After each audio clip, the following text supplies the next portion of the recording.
இவங்கள வந்து ஒரு குறுகலான சாலையில வச்சு இந்த மாதிரி ஒரு திட்டமிட்ட சதிக்குள்ள தள்ள வேண்டியதா அரசின் நோக்கமா இருந்திருக்குன்னா, போஸ்ட் எல்லாமே பார்த்தாலும் அவர் காலைல இருந்து சாப்பிடல, தூங்கல, தண்ணி குடிக்கல, இந்த மாதிரியான போஸ்டா போட்டுட்டு இருக்கு. சரி சார், சாப்பிடாம இருந்த ஒன்றும் தப்பு இல்லை. அழுதது அரசியல் தான், நான் இல்லைன்னு சொல்லலை. நீங்களாம் அதை தான் பண்ணீங்க. சட்டப்படி இது ஒரு கொலையற்ற கொலை. It's a culpable homicide. இது வந்து நீங்க உங்க நெக்லிஜென்ஸால ஏற்பட்ட ஒரு மரணம்.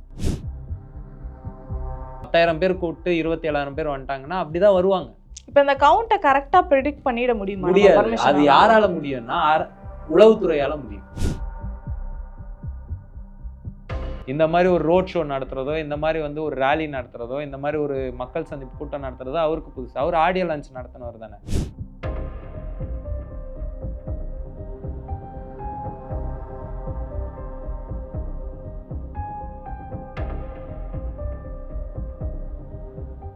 வணக்கம் தோழர். வணக்கம். கரூர்ல நடந்திருக்கக்கூடிய ஒரு மிகப்பெரிய துயர் சம்பவம். இந்தியா முழுக்க பலரும் இதை பத்தி தான் பேசிட்டு இருக்காங்க. இப்போ தமிழக அரசியல் வரலாற்றிலே எடுத்துக்கிட்டோம்னா நிறைய கூட்டங்கள் நடத்தியிருக்காங்க. இந்த அளவுக்கான மரணம் அப்படின்றது ஏற்பட்டது இல்லைன்னு தான் நினைக்கிறேன். ஸோ இங்கே இது ஏற்படுறதுக்கு என்னென்ன காரணங்கள்லாம் இருக்கும்னு நினைக்கிறீங்க? இதுக்கு முன்னாடி 2000 ஜெயலலிதா ஆட்சி காலத்தில் மழை வெள்ளம் நிவாரணம் கொடுக்கும்போது இதே சைதாப்பேட்டையில் வந்து ஒரு அமைச்சர் நிவாரணம் கொடுக்கும்பொழுது ஒரு 10 பேர் இறந்தாங்க. ரொம்ப சமீபத்தில் கூட ஏர் ஷோ, அதில் ஒரு 6 பேர் இறந்தாங்க. கும்பமேளா, ரொம்ப தமிழ்நாட்டே ரொம்ப இதுவானது வந்து ஸ்டாம்பிடில் கும்பமேளா ஜெயலலிதா ஆட்சிகள். ஆனால் ஒரு தேர்தல் பரப்புரை கூட்டத்தின் போது இந்த மாதிரி இவ்வளோ ஒரு பெரிய நம்பர்ஸில் இறந்தது வந்து இதுதான் முதல் முறை. இதுக்கு யார் பொறுப்பு அப்படின் போது இது ஒரு கூட்டு பொறுப்பாக தான் நம்ம எடுத்துக்க முடியும். இதில் வந்து நீங்கள் வந்து யார் ஒருத்தரையுமே தவிர்த்திட முடியாது. மற்றவங்க மேலே பழி போட்டுட்டு தவிர்த்து ஒதுங்கிட முடியாது. அது தாவேகா கட்சியாக இருந்தாலும் சரி, தமிழக அரசாக இருந்தாலும் சரி, 2 பேருக்குமே இதில் வந்து பொறுப்பு இருக்குது. ஆனால் இதில் வந்து கூடுதல் பொறுப்பு யாருக்கு இருக்குன்னா, தெரிஞ்சோ தெரியாமலோ இந்த நிகழ்ச்சியை ஒருங்கிணைக்கிறன்ற பொறுப்பை எடுத்துக்கிட்டது வந்து ஒரு கட்சி. அந்த கட்சியின் தலைமை தான் இதுக்கு முதல்ல வந்து ஒரு ஜாயிண்ட் லயபிலிட்டியோட அவங்களுக்கு தான் இதில் பொறுப்பு இருக்குது. அது சட்டப்படியாக மட்டும் நான் சொல்லலை, நியாயப்படியே பார்த்தீங்கன்னா அதை தான். இப்போ கடந்த 10 ஆண்டுகளாக இந்த மாதிரி அனுமதி பெற்று போராட்டம் நடத்துறது, பல பொதுக்கூட்டங்கள் நடத்துறது நிறைய நடத்தியிருக்கோம். இயல்பாக வந்து போலீஸ்கிட்ட நம்ம அனுமதி கேட்கும்போது நமக்கு தோதான ஒரு இடம் தரலன்னா நம்ம அதை ஒத்துக்கக்கூடாது. ஆனால் இங்கே குற்றச்சாட்டாக சொல்கிறது அதுதான், நாங்கள் கேட்ட இடம் கொடுக்கல. சொல்கிற குற்றச்சாட்டு என்னவா இருக்குன்னா, நாங்கள் கேட்ட இடம் ஒன்று, கொடுத்த இடம் வேற ஒன்று. அப்போ வந்து நம்ம கேட்ட இடத்துக்கு ஃபைட் பண்ணேன். இல்லைங்க, வர கூட்டம் வந்து இவ்வளோ பெரிய லார்ஜ் நம்பர்ஸில் வருவாங்க. இப்போ உதாரணத்துக்கு நாங்கள் வழக்கறிஞர்கள் வந்து ஒரு 8 காலவரையற்ற உண்ணாவிரதம். அப்போ காவல்துறை வந்து வேற ஒரு இடத்த முதல்ல எங்களுக்கு கொடுத்தாங்க.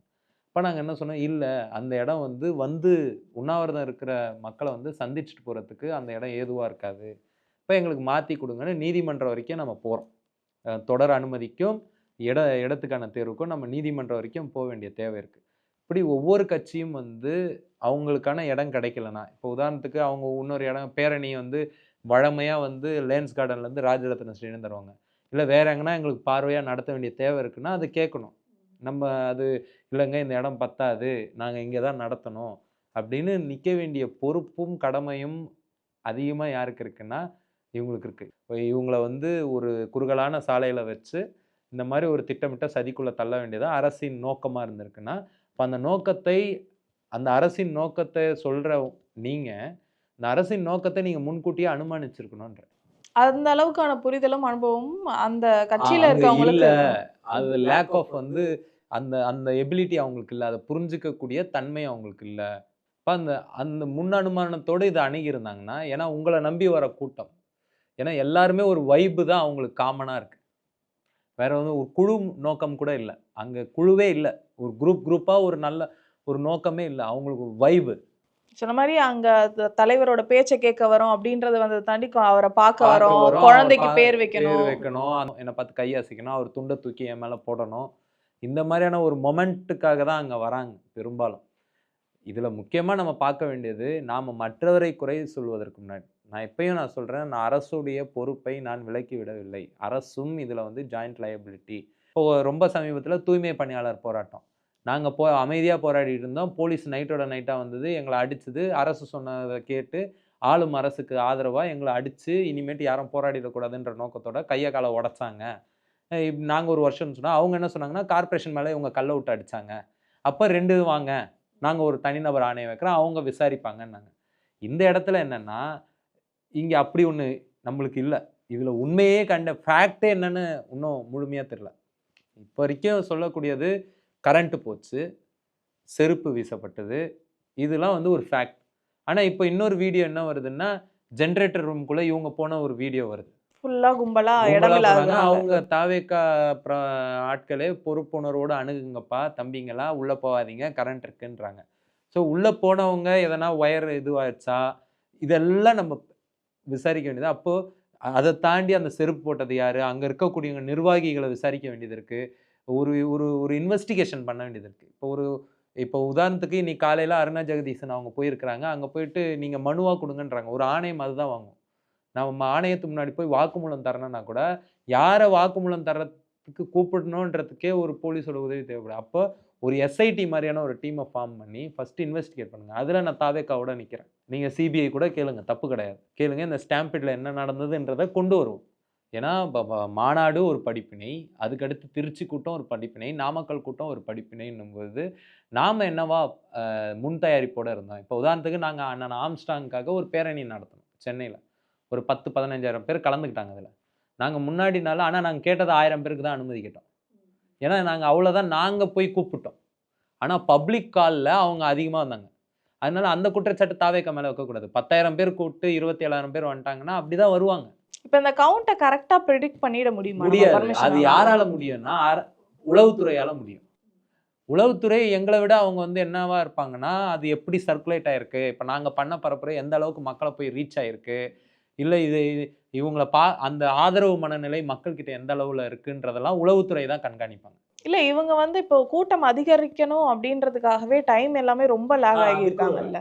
என்னன்னா, ஒரு தனிநபருக்காக கூட்டம் சேருது, கும்பல் சேருதுன்னா, அந்த தனிநபர்கள் குறித்த நேரத்துக்கு வந்துரணும். ஏன்னா, அந்த தனிநபர்கள் ஒருவேளை குறித்த நேரத்துக்கு வராம விட்டுட்டாங்கன்னா, அது அந்த கும்பல்ல வந்து ஒரு பெரிய ஸ்திரமற்ற தன்மைய உண்டாக்கிடும். அது சில சலசலப்புகள உண்டாக்கும். சிலர் போணும்னு நெனைப்பாங்க, சிலர் வரணும்னு நெனைப்பாங்க. சாப்பிடாம ரொம்ப நேரம் இருந்தாங்க. சாப்பிடாம ரொம்ப நேரம் இருப்பாங்க. ஸோ, அப்ப அந்த பொறுப்பு இப்ப அத வந்து தாவேகா தலைவர் விஜய் ரொம்ப சரியா எப்ப பண்ணாருன்னா, 2 மாநாட்டிலயும் பண்ணாரு. சொன்ன நேரத்த விட முன்கூட்டியே போயிட்டு ரொம்ப சீக்கிரமா முடிச்சுட்டு டக்குன்னு கெளம்பிட்டாரு. அது சரி. அப்படிதான் பண்ணணும். அப்படி பண்ணதுனால தான் அங்க எந்த ஒரு அசம்பாவிதமும் நடக்கல. அப்ப இவங்க வந்து இந்த இந்த இவ்ளோ தவறு பண்ணியிருக்கிறாங்க.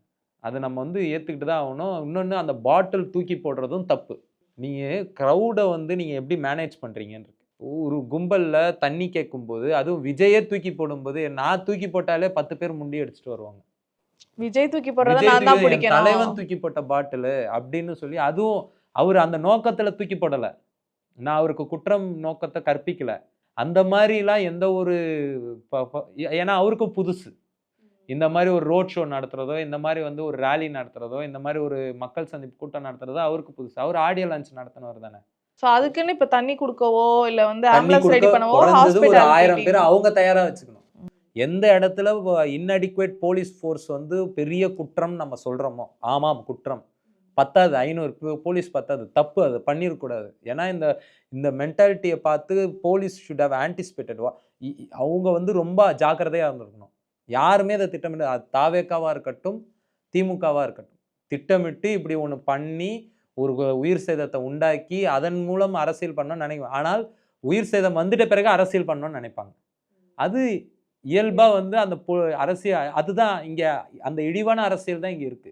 இப்போ நீங்க சொல்லியிருக்கீங்க இந்த போலீஸ் மேபி இப்படி நடக்கட்டும்னு விட்டுருப்பாங்கன்னு. ஆனா அவரே தான் வந்து விஜய் அவர்களே நன்றி தெரிவிச்சிருந்தாரு. இல்ல அது ஒரு அவரோட சடங்குத்தனமான வண்டி விஷயங்க. இப்ப நான் கூட இருக்கிறேன்னு வச்சுக்கோங்களேன். நான் ஒரு கூட்டத்துல இருக்கிறேன்னா, கடைசியா வந்து போலீஸ்க்கு ஒரு நன்றி சொல்லிட்டு போயிடுவேன். ஏன்னா இந்த 2ஆம் நிலை காவலர்கள்லாம் ஐயோ பாவம். சும்மா ஒரு ஒரு ஒரு கர்ட்டசி கால் மாரி அது. நீங்க வந்து எங்க லத்தி சார்ஜ் பண்ணணும்னு இருக்கு. ஒரு ராயட்ல நீங்க பண்றீங்கன்னா, ஒரு ஸ்பேஸ் இருக்கும். அவங்க ஓடுவாங்க. சி சில கலைஞ்சு போவாங்க. நீங்க ஒரு ரொம்ப அடர்த்தியா இருக்கிறாங்க. அவன நீங்க லத்தி சார்ஜ் பண்ணி தொரத்தும்போது, அது ஒரு சலசலப்பு மட்டும் உண்டாக்காது. இந்த மாரி ஸ்டாம்பேடுக்கு வழிவகுக்கும். அது அந்த லத்தி சார்ஜ் பண்ணதெல்லாம் யாருன்னு கண்டுபிடிக்கணும். செருப்பு வீசுனது யாருன்னு கண்டுபிடிக்கணும். உண்மையிலேயே கவனத்த ஈர்க்கிறது ஏன்னா அதுவும் நடக்கலாம். அது விஜய நோக்கி தான் வீசப்பட்டதா? இல்ல வேற யார நோக்கி வெறுப்புல தூக்கி டேய் கத்திக்கிட்டே இருக்கிறானே பார்க்குறியாடான்னு சொல்லி அதுக்கு வீசப்பட்டதா? இல்ல தண்ணி பாட்டில் கேட்க வீசப்பட்டதா? இல்ல இங்க இருக்கிற ஒரு அம்மா மயங்கி விழுந்துட்டாங்க. அத கவனின்னு சொல்லி அதுக்காக வீசப்பட்டது. இதெல்லாம் விசாரணையில தான் தெரியும். ஆனால் உங்களுக்கு இருக்கிற பொறுப்பை நீங்க எப்போ உணர போறீங்க? நீங்க ஒரு கட்சியா, நீங்க உங்களுக்கு அவ்வளோ பேர் இருக்கிறாங்கன்றீங்க. வர்ச்சுவல் வாரியர்ஸ் இருக்கிறாங்க. நீங்க பெரிய கட்சி. உங்களுக்கு வந்து 7000 பேர் அவர கூட்டிட்டு வரதுக்கே 7000 பேர் வரீங்க. அதுல ஒரு 1000 பேர் இந்த கூட்டத்துக்குள்ள நின்றுக்கலாமே! இப்போ விஜய் அவர்கள் நின்னு பேசிக்கிட்டு இருக்கும்பொழுதே இந்த பக்கம் மயங்கி விழ ஆரம்பிச்சுட்டாங்க. ஆனா இப்போ சோசியல் மீடியால சொல்றது அவர் போன பிறகு தான் எல்லாம் நடந்திருக்கு. இல்ல ஏதோ அதெல்லாம் பிளான்டு. போய் அதெல்லாம் இப்ப வந்து மெய்ப்பிச்சாச்சு. நீங்க வந்து என்னன்னா, அவரு பேசிட்டு இருக்கும்போதே சம்பவம் நடந்திருக்கு. அததான் நான் மீண்டும் மீண்டும் சொல்றேன். இவுங்க இன்னும் ரசிகர் மன்றமாவே இருக்கிறாங்க. அது மாறணும். ஒரு தலைவன் என்றவன் he should not enjoy the madness of the people alone. மக்களுடைய மூடத்தனத்தை மட்டும் ஒருத்தன் வந்து அவன் வந்து என்ஜாய் பண்ணுவான். அந்த கும்பல்ல தன்னை வந்து பெருசா நினைக்கிற என்ஜாய் பண்ணுவான்னா, அதுக்கு பேர் கிராண்டியோஸ் நார்சிசம். அது ஒரு மனநோய். இந்த கும்பலா இருக்கணும். என்ன ஆமா. அட்மையர் பண்ணிட்டே இருக்கணும் அட்மையர் ஒருத்தவங்க. பண்ணிட்டே இருக்கணும். லைட் ஆஃப் பண்ணி போட்டு போட்டு காட்டுறது. அவன ஒரு வைபுக்கு ஆக்குறது. அதெல்லாம் பண்ணக்கூடாது. இது அரசியல் கட்சி. நீங்க ஒரு மக்களுக்காக நல்லது செய்யணும்னு வந்திருக்கிறீங்க. உங்க நோக்கத்தெல்லாம் நான் பாராட்டுறேன். இப்ப இன்னைக்கு வந்து சின்ன பையன்லாம் உங்கள கிண்டல் பண்ற மாரி ஆயிடுச்சு பாருங்க. ம். இப்போ இந்த கரூர் லொகேஷன் ஃபிக்ஸ் பண்ணதே வந்து பார்த்தீங்கன்னா, கடைசி நேரத்தில ஆல்ரெடி முப்பெரும் விழா நடந்திருக்கு. இபிஎஸ் அவர்களும் இது பண்ணியிருக்காங்க. இது 2 கூட்டத்தையும் தாண்டி அதிகமான கூட்டத்த நம்ம காமிச்சிடணும்னு கடைசி நேரத்தில அதுதாங்க ஃபிக்ஸ் இன்னைக்கு பண்ணது என்னங்க? அரசியல் கட்சிகள் மத்தியில இதனால வந்து மக்கள் பாதிப்படையறாங்க. இப்ப நான் வந்து ஒரு போராட்டம் பண்ணணும். இப்ப உதாரணத்துக்கு ரிப்பன் மாளிகையில 13 நாள் போராட்டம் நடந்தது. அதனால மக்களுக்கு வந்து இடையூறு ஏற்பட்டா ஏற்படட்டும்ன்னுவேன். ஏன்னா, அதுல ஒரு நலன் இருக்கு. ஆனால், உங்க கட்சி மாச காட்டுறதுக்கு நீங்க மக்களுக்கு இடையூறு ஏற்படுத்தாதீங்க. போங்க ஊருக்கு வெளியில போங்க. குரலி வித்தையா காட்டுறீங்க ஒரு ஒரு கட்சியும். நான் ஒரு வித்த காட்டுறேன். நீ ஒரு வித்த காட்டு. நான் ஒரு 10,000 பேர திரட்டுறேன். நீ 10,000 பேர திரட்டுறியா? நான் 10,000த்துக்கு ஒண்ணா திரட்டுறேன். இது தப்பு. இந்த மனநிலையே தப்பு. அது வந்து திமுக பண்ணாலும் சரி, அதிமுக இந்த ரோட் ஷோ முதல்ல தடை செய்யப்படணும். ரோட் ஷோ என்ன ஃபேஷன் ஷோவா நடக்குது? அந்த மனநிலை ஏன் ரோட் ஷோ யாரு நீங்க யாரு? இது வந்து ஒரு ஜனநாயக அரசியல் அமைப்பு முறையில, ஒரு ஜனநாயகம் வரணும்னு நெனைக்கிற யாருமே இந்த ரோட் ஷோவ ஆதரிக்கக் கூடாது. ஜனநாயகத்தை விரும்பக்கூடியவர். அது வந்து மீண்டும் மீண்டும் அது ஒரு டிக்டேட்டர்ஷிப், ஹீரோ வொர்ஷிப் அது. மக்களுடைய ஆதரவ திரட்டுறதுக்கு, அவங்க கஷ்டங்கள மக்களோட ஆதரவு கேட்கறதுக்கு. திரட்டுறதுக்கு, கஷ்டத்த கேட்கறதுக்கு, நீங்க வீதி வீதியா போணும், இல்லந்தோறும் போணும், திண்ணை திண்ணையா போணும், கிராமந்தோறும் போணும். பொதுக்கூட்டம் நடத்துங்க, தெருமுனை கூட்டம் நடத்துங்க. இப்ப இதுவும் முக்கியமான ஒரு விஷயம். ஏன்னா 234 தொகுதி இருக்குன்னும்போது, ஒரு ஒரு மாவட்டத்துக்கும் 2 மணி நேரம் மட்டும் தான் அலோகேட் பண்ணியிருக்காருன்றப்போ, எல்லா கூட்டங்களும் ஒரே இடத்துல வருது. அவர் அடிக்கடி வந்து மக்கள சந்திச்சு, சாதாரணமா நடந்து போற மாரியான ஒரு சிச்சுவேஷன் கிரியேட் ஆயிருந்ததுன்னா, அவர பார்த்தே ஆகணும்னு ஒரே இடத்துல இவ்ளோ கூட்டம் கூடுறதுக்கான மீண்டும் வாய்ப்புகள் சொல்றேன் இருக்குங்க. பாருங்க, இது ரொம்ப நாள் நீடிக்காது. மக்களுக்கு வந்து அவர இதுவரைக்கும் பார்த்ததே இல்லன்றதுனால, ஒரு அந்த மென்டாலிட்டி இருக்கும். ஒரு கட்டத்தில அவரு ரொம்ப கேஷுவலா ஆக ஆக ஆக, மக்களுக்கு அது ஒரு பெரிய ஒரு ஒரு கிர் வ குறையும். அது இயல்பா நடக்கும் தான். ஆரம்பத்தில ஜெயலலிதாக்கு அவங்களுக்கு வந்த கூட்டம் வந்து, பின்னாட்கள்ல அவங்களும் காசு குடுத்து கூட்ட வேண்டியதா தான் ஆச்சு. அது கலைஞருக்கே ஆச்சு. எல்லாருக்குமே அது நடக்கும் ஒரு கட்டத்தில. ஸோ அந்த மாரி இவருக்கும் நடக்கலாம். சரிங்களா? இப்ப இவரு புதுசா வந்திருக்காருன்னும்போது, இவர பார்க்குற வந்து நெறைய பேர் வோட்டர்ஸே இல்லங்க செத்தவங்கள்ல. 4 வயசு, 2 வயசு அந்த குழந்தைங்கள கூட்டு போனதே பெரும் குற்றம். இப்போ இந்த மாரியான சிச்சுவேஷன்ல அத வந்து கண்காணிக்க வேண்டியதோ, இல்ல பார்த்துக்க வேண்டியதோ, அந்த மக்கள் தான் ஃபேன்ஸ் தான் வந்து இத கரெக்ட்டா பண்ணியிருக்கணுமா? இல்லாட்டி வந்து அவரே மேல நிக்கும்போது குழந்தைங்கள கூட்டிட்டு வராதீங்க, பெண்கள் இது பண்ணாதீங்கன்னு அவங்க சொல்லியிருக்கணுமா? அவங்க இல்ல தரப்புல போலீஸ் அத பார்த்துருக்கணுமா? சொல்லியிருக்கிறாங்க. அதையும் மீறி வந்து அததான் சொல்றேன். இது வந்து ஒரு கும்பல். அவங்க வந்தவங்க எல்லாருமே வந்து அது நான் இதுவரைக்கும் எந்த அரசியல் கூட்டத்தையும் பார்த்து கும்பல்ன்னு சொன்னதில்ல. பாஜக தவிர. ஆனா இவங்கள நான் பாஜகவோட ஒப்பிடல. இத ஒரு பாசிச கட்சியாவும் பார்க்கல. ஆனால் அங்க வந்தது ஒரு கும்பல்ன்னு ஏன் சொல்றேன்னா, அதுக்கு ஒரு பொது நோக்கமே இல்ல. அது வந்து அங்க வந்து கொண்டாட்டத்துக்கு தான் வந்திருக்கு. அந்த தலைவர் அந்த பொறுப்பு கடமையிலருந்தெல்லாம் அவரு விலகுறாரு. அதெல்லாம் விலகிட்டு இன்னைக்கு வந்து ஐ ஸ்டாண்ட் வித் விஜய்ன்றது இன்னும் ரொம்ப பெரிய அபத்தம். உங்களுக்கு ஒண்ணும் அநீதி நடந்துடல. இது ஒரு விக்டிம் கார்ட் ப்ளே பண்றது. உங்களுக்கு என்ன நடந்துருச்சு இப்ப? ஆனா திமுக அரசியல் பண்ணுமானா பண்ணும். நீங்களா இருந்தா அதான் பண்ணியிருந்திருப்பீங்க. இன்னும் ஆடியோ லான்ச் மென்டாலிட்டிலயே இருக்கக்கூடாதுன்றேன். இப்போ இவ்ளோ பெரிய சம்பவம் நடந்ததும், அவர் அப்படியே திருச்சி ஏர்போர்ட்டுக்கு போய், தனி விமானத்துல ஏறி சென்னை வந்துட்டாரு. அந்த இடத்துல அவர் என்ன பண்ணியிருக்கணும் நீங்க? அதான் சொன்னேன்ல முன்னாடியே கிராண்டியோஸ் நார்சிசம்னு. அந்த மாரியான ஆட்கள் அவருடைய மனநிலை வந்து கூட்டமா இருந்தா தான் அந்த அந்த கூட்டம் தான் அவரோட மனநிலை. அந்த மாப் மென்டாலிட்டி தான் அவர் மனநிலை. அந்த மாப் இருந்தா தான் அவரால பேச முடியும். அந்த மாப் விசில் அடிச்சா தான் அவரால தொடர முடியும்.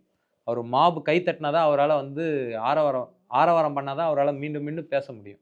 அந்த ஆரவாரம் பண்ண மாப் இல்லாம வெறும் கேள்வி மட்டும் கேட்டுட்டு அமைதியா இருந்தாங்கன்னா, அவரால் பேச முடியாது, அவரால் அதை எதிர்கொள்ள முடியாது, அன்செட்டில் ஆயிடுவார். இப்போ ஹாஸ்பிட்டலுக்கு அவர் போயிருக்க வேண்டியது அவசியமா? இல்ல நெறைய பேர் அவங்க தொண்டர்களே என்ன சொல்றாங்கன்னா, அங்க போயிருந்தா இன்னும் சலசலப்பு அதிகமாயிருக்கும். நீங்கள் சும்மா பிரச்சனையா அவர் இருக்கும். வந்தாலே கூட்டம் வரோன்றது வந்து அங்கேருந்து இங்கே வர 7 மணி நேரம் ஆச்சு. இங்கேருந்து ஆனால் ரிட்டர்ன் போக 40 நிமிஷம் தான் ஆச்சு. ஏன் அங்கே கூடணும்ல, எல்லா இடத்துலையும் கூட வேண்டியது தானே. இப்போ கூட்டம் நம்மளும் கூட்டுறது. இவங்களுக்கும் நான் நேற்று வந்து அத்தனை செய்தித்தாள்களையும் படித்தேன். டைம்ஸ் ஆஃப் இந்தியாவில் படித்தேன், தினகரனும் படித்தேன். தினகரனில் ஒரு படம் போடுறாங்க, 3 மணிக்கு அந்த ஏரியல் வியூ போடுறாங்க. அதில் பார்க்கும்போது கூட்டம் அந்த அளவுக்கு இல்லை. இந்த கூட்டம் சேர்த்து மாஸ் காட்டணுன்றது வந்து அது இன்னொரு வகையான ஒரு ஃபியூடல் மென்டாலிட்டி. பார் என் மந்தையை பார் அப்படின்றது காட்டுறது. விஜய்ன்றது தனிநபர் கிடையாதுல்ல. தாவேக்கா தளபதி வெற்றி கழகமா? அது தமிழக வெற்றி கழகம் தானே. இப்போ அது தமிழகம்ன்றது எல்லாரும் உள்ளடக்கியது தானே.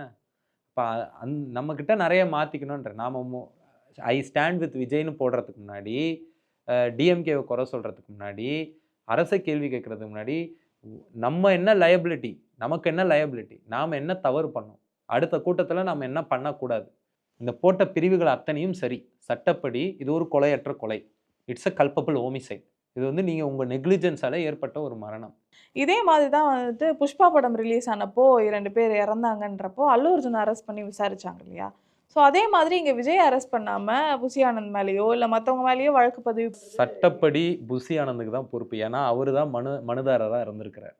உயர்நீதிமன்றங்களையும் அனுமதி வாங்குகிற இடத்துலையும் லைசன்ஸ் வாங்கினவரும் அந்த கரூர் மாவட்ட செயலாளராக இருக்கிறாரு. இணையத்தில் பதிவிட்டதற்காக, இணையத்தில் இது போன்ற தகவல் பதிவிட்டதற்காக, முன்கூட்டியே வரவழைத்ததற்காக நிர்மல்குமாரை ப்ராசிக்யூட் பண்ணுறாங்க. இன்னொருத்தரையும் ப்ராசிக்யூட் பண்ணி வச்சுருக்காங்க. சோஷியல் மீடியாவில் நிறைய விஷயங்களை பதிவு பண்ணிகிட்டே வராங்க. அதில் முக்கியமாக எல்லாருக்கும் அதிர்ச்சியாக கொடுக்குறது என்ன அப்படின்னா, ஐ ஸ்டாண்ட் வித் விஜய் அப்படின்னு நீங்கள் சொல்கிறது. ஓவியா வந்து ஒரு போஸ்ட் போட்டிருந்தாங்க, இந்த மாதிரி அரெஸ்ட் விஜய் அப்படின்ட்டு. அதுக்கு ஃபுல்லாக கமெண்ட் செஷனில் ரொம்ப கெட்ட கெட்ட வார்த்தையாக திட்டுறது, இந்த மாதிரியான விஷயங்கள்லாம் பண்ணுறாங்கல்ல.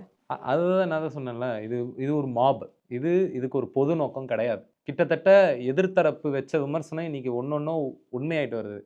நான் அந்த வார்த்தையை சொல்ல விரும்பலை. இந்த மாதிரி ஓவியாவுக்கு நடந்தது வந்து உண்மையிலே கண்டிக்கத்தக்க ஒரு விஷயம். இந்த ஜனநாயக வெளியில் இப்போ எனக்கும் நடந்துட்டு இருக்கு. என்னன்னா, நான் வந்து ஒரு யூடியூப் சேனலுக்கு நான் கொடுத்த பேட்டியில் தாவேக்காவை குறை சொன்னதுக்காகவே கமெண்ட்லாம் அசிங்கமாக திட்டுறான். நீ திட்டுறதுனால நான் இழிவாயிட போகிறதில்ல. அதனால தான் ஓவியா வந்து அந்த திட்டினதெல்லாம் எடுத்து ஸ்க்ரீன்ஷாட்டாக பகிர்றாங்க. அப்போ அது ஏன் அவங்க பகிர்றாங்கன்னா, இந்த சமூகம் எவ்வளோ இழிவாக இருக்குது, இந்த கட்சி எவ்வளோ இழிவாக இருக்குன்னு அவங்க காட்சிப்படுத்துகிறாங்க. அதனால அவங்க அரெஸ்ட் விஜய்ன்னு சொன்னதில் நியாயம் இருக்கான்னு கேட்டிங்கன்னா இருக்குது. தமிழ்நாடுன்றது வந்து ஒரு அறிவியக்கம் நடந்த ஒரு மாநிலம். அந்த அறிவியக்கத்துடைய பிரதிநிதிகளான பாபா சாஹேப்பையும் பெரியாரையும் நம்ம கொள்கை தலைவர்னு ஏற்றுக்கிட்டு இருக்கோம். உலகத்தில் எதுக்கோ முன்மாதிரியாக இருக்க வேண்டிய நாம இன்னைக்கு வந்து stampede election campaign ஸ்டாம்பிட்க்கு Al Jazeera வரை நம்மளை வந்து கவர் பண்ணி இந்த விஷயத்துக்காக போட்டது உண்மையிலே நம்ம வந்து வெட்கப்படணும். நீங்கள் சொன்ன மாதிரி இந்த எம்பத்தைஸ் பண்ணுறது மற்ற யார் மேலே சக மனுஷங்க மேலே இருக்கோ இல்லையோ, தாவக்கினரை பொறுத்த வரைக்கும் ஒருத்தர் மேலே இருக்குது, விஜய் மேலே மட்டும். ஏன்னா போஸ்ட் எல்லாமே பார்த்தாலும் அவர் காலிலேருந்து சாப்பிடலை, தூங்கலை, தண்ணி குடிக்கலை, இந்த மாதிரியான போஸ்ட்டாக போட்டுட்ருக்கு. சரி சார், சாப்பிடாம இருந்த ஒன்றும் தப்பு இல்லை. இங்கே வந்து ஒரு குடும்பமே வந்து 40 குடும்பம் இன்றைக்கி வந்து இதாக இருக்குல்ல. ஃபஸ்ட்டு நம்ம அவங்கள தான் பார்க்கணும். விஜய் கூட நிற்க வேண்டிய தேவை இப்போ எழலை. விஜய் கூட நிற்க வேண்டிய தேவை இருந்தால் நானும் நிற்கிறேன், ஒன்றும் தப்பு கிடையாது. இப்போ அவர் வந்து ஒரு குற்றம் புரிந்த மனநிலையில் இருக்காரான்னு கேட்டால் இருக்கணும். இருந்தாருன்னா மகிழ்ச்சி. இதுக்கு தண்டனை கொடுக்கணும்னு ஏன் கேட்குறேன்னா, சரி நீ கற்றுக்கிற அதே சமயத்தில் இதுக்கு ஒரு விலை உண்டு. உயிர்களுக்கான. ஆமா. அங்க போலீஸ் ஒரு 500,000 பேர் இருக்காங்கன்னா, அங்க இருக்கிற மக்கள் 15,000 பேர் 20,000 பேர் இருக்கும்பொழுது அவங்களும் கோஆப்ரேட் பண்ணணும். அங்க இருக்க வாலண்டியர்ஸும் கோஆப்ரேட் பண்ணணும். மேல இருந்து அவருமாவது அட்லீஸ்ட் சொல்லணும், கை அசைச்சு நவுந்து போங்கன்னு. அந்த மாதிரி எதுவுமே பண்ணாம முழுக்க முழுக்க போலீஸை நீங்க எப்படி சொல்லுவீங்க? அதுல இருந்து நான் சொல்லுவேன், முழுக்க போலீஸை ப்ளேம் பண்ணலாம். ஆனா போலீஸை ஏன் ப்ளேம் பண்றேன்னா, இப்போ அங்கேருந்து விஜய் சொல்லிட்டா மட்டும் உடனே நகர்ந்துருவாங்க. அவர் பேச்சே கேட்க மாட்டேங்கிறாங்க. அவர் குழந்தைய கூட்டு வராத சொல்லியும் குழந்தைய கூட்டு வந்திருக்கிறாங்க. இப்போ ஏதோ ஒரு இடத்துல அந்த கும்பல் வந்து வேற ஏதோ ஒரு மனநிலையில் இருக்குது, விஜயை வேற மாதிரி பார்க்குது. அதெல்லாம் தான் தெரியுது. இப்போ ஏடிஜிபி அவர் தேவாசீர்வாதம் சொன்னது, அப்போ அவர் சொல்கிறது வந்து முழுமையாக ஏற்புடையதாக இல்லை. ஆனால் இவங்க ஒரு வாலண்டியர்ஸ் டீம் கட்டாயம் வச்சுருக்கணும். முழுக்க 500 போலீஸ் வந்திருக்கிறாங்க. நீங்கள் ஒரு 1000 பேருன்னா திரட்டியிருக்கணும். இதே மாதிரி தாவேக்காவோட தொண்டர்கள் கண்டினியூஸாக சொல்கிற விஷயங்கள் என்னென்னா, டீஹைட்ரேஷன் ஆகக்கூடாதுன்னு ஜூஸ் கொடுத்தாங்க, அதில் ஏதோ கலந்துருக்கலாம். அதே மாதிரி மெயின்டெனன்ஸ் ஜிஹெச்சில் வந்து சரியான ஆட்கள் இல்லை, விஜய் போன பிறகு தான் வந்துட்டு இந்த மாதிரியான பிரச்சனைகள்லாம் வருது அப்படின்னு போலீஸ் ஃபோர்ஸும் சரியில்லை, கரண்ட் கட் பண்ணிட்டாங்கன்னு நிறைய விஷயங்கள் லிஸ்ட் பண்ணி சொல்லிட்டு இருக்காங்கல்ல. இது இது வந்து பெரிய ஏரியா குடுத்துருக்கணுன்றதுக்கு சொல்ட்டேன். நீங்க மறுத்துருக்கணும். அவங்க குடுக்கலன்னா நீங்க மறுத்துட்டு இருக்கணும். இப்போ போலீஸ் ஃபோர்ஸ் தேவையான அளவு இல்லன்றது வந்து சரியான விமர்சனம் தான். அத நான் ஏத்துக்கிறேன். ஆனா என்னன்னா, டீஹைட்ரேஷன் குடுத்த ஜூஸ்ல வந்து ஏதோ கலந்துட்டாங்கன்றது வந்து, அந்த அளவுக்கு ஒரு கான்ஸ்பிரசி தியரி வந்து என்னால வந்து ஏற்புடையதா இல்ல. அப்படி ஒரு வந்து தமிழ்நாட்டுல பண்ணக்கூடிய அளவுல எந்த கட்சியுமே இல்லன்னு தான் நான் நம்புறேன். சிலர் வந்து 6 மணிக்கு மேல ஏன் வந்து நீங்க போஸ்ட்மார்டம் பண்ணீங்க? இதெல்லாம் மறைக்கிறதுக்கு தான் பண்றீங்கன்றது 2021க்கு பிறகு 6 மணிக்கு முன்னாடி பண்ணக்கூடாதுன்னு சொன்ன காரணம் வந்து வெளிச்சம் இருக்காது. ஆ மருத்துவர்கள் இருக்க மாட்டாங்கன்றதுனால 6 மணிக்கு மேல போஸ்ட்மார்டம் பண்ணக்கூடாது என்பது சட்ட விதியா இருந்தது. ஆனால் 2021க்கு பிறகு வந்த நோட்டிஃபிகேஷன் படி, இந்த மாரியான ஒரு அசாதாரண சூழல்ல 6 மணிக்கு மேல நீங்க ப்ராப்பர் லைட் ஃபெசிலிட்டீஸோட அந்த மருத்துவமனை அதுக்கு தகுதியா இருந்ததுன்னா, தாராளமா நீங்க 6 மணிக்கு மேல போஸ்ட்மார்டம் பண்ணலாம். ஏன்னா இந்த கான்ஸ்பிரசி தியரிய நம்புனோம்னா, அடுத்து இதே தவற நம்ம செய்வோம். அதுல அந்த அந்த கான்ஸ்பிரசி தியரிய நம்புறதுல அப்படி ஒரு ஆபத்து இருக்கு. நீங்க நம்பிட்டீங்கன்னா, நீங்க இப்ப நான் ஒரு தப்பு பண்ணிட்டேன். நான் தப்பே பண்ணலன்னு நெனச்சுட்டு இருந்தா, நான் எப்படி அந்த தப்ப சரி செய்வேன்? ஆமா நான் ஒரு தப்பு பண்ணியிருக்கிறேன். இந்த ஒரு தப்பு நான் தான் பண்ணேன். அப்படின்னு நான் உறுதியா அந்த ஒரு கன்விக்ஷனுக்கு வந்தா தான், அது ஒரு செல்ஃப் கிரிட்டிக்கா எடுத்துட்டு, அடுத்து வர நாட்கள்ல நான் ரொம்ப பொறுப்பா நடந்துப்பேன். இனியாவது நான் வந்து ஒரு பிளெட்ஜ் எடுத்துக்கணும். வந்து இந்த மாரி வந்து கரண்ட் கம்பியில ஏற மாட்டேன். இந்த மாரி பண்ண மாட்டேன். ஜெனரேட்டர் ரூம அடிச்சு உடைச்சுட்டு போமாட்டேன். தலைவர வந்து இப்படி ரொம்ப கொண்டாட மாட்டேன். கொள்கைய கொண்டாடுவேன். அப்படி ஒரு மனநிலைக்கு வரணும். அத விட்டுட்டு இந்த மாரி பக்கம் பக்கமா எழுதுறது, 9 மணிக்கே மாசு ரயில் ஏறியது. எ திடீ ஏற தானங்க செய்வாங்க. இப்ப இவங்களும் பண்ணாம விட்டாங்கன்னா, அப்ப அந்த ஆமா. மக்களுக்கு வேற யார் தான் ஆதரவா இருக்கும்? நீங்க பண்ணி தானே ஆகணும். நீங்க அப்படி அத அரசியல் பண்ண தான் செய்வாங்க. மீண்டும் மீண்டும் அழுதது அரசியல் தான். நான் இல்லன்னு சொல்லல. நீங்களும் அத தான் பண்ணுவீங்க. நாளைக்கு வேற ஒரு விபத்துல ஒரு 100 பேர் செத்தாங்கன்னா, நீங்களும் அத தான் பண்ணுவீங்க. எல்லாருமே அத தான் பண்ணுவாங்க. மக்கள் நலன் அரசியல்வாதிகள் அத பண்ண மாட்டாங்க.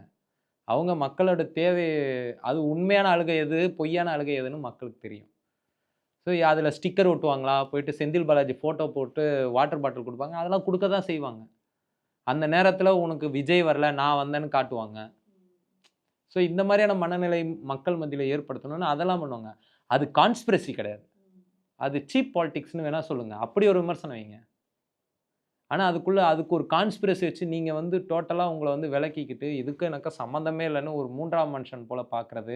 அவர் பத்திரிக்கையாளர சந்திக்காத நியாயப்படுத்துறது. அவர் ரொம்ப சோகத்துல இருந்தாரு. நீங்களே அதுக்கு ஒரு கூடுதல் விளக்கம் தர்றதெல்லாம் அது வந்து குற்றம்.